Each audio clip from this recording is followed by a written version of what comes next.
Making a Halloween breakfast is a fun way to celebrate on Halloween or all month long.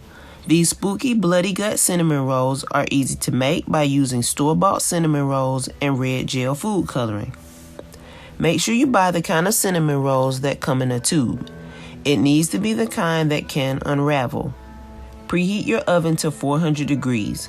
Open your cinnamon rolls and unravel them so that you have long strips. Add them to a baking sheet and coil, twist, and turn the cinnamon rolls so that they look like intestines. It is okay if there is some space between because they will expand as they cook. Bake for 10 minutes. The instructions will say to cook longer, but since they are not cooking in a full roll, that time would be too long. While they bake, mix the icing and red food coloring together.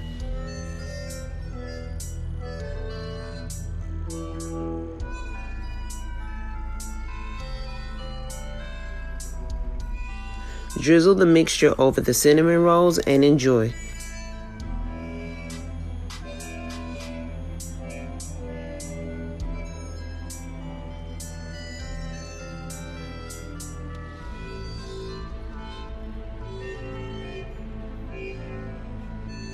You can also add a few spiders or bats for an extra scare. These make excellent Halloween treats for kids as well. Thanks for watching and make sure to like and subscribe.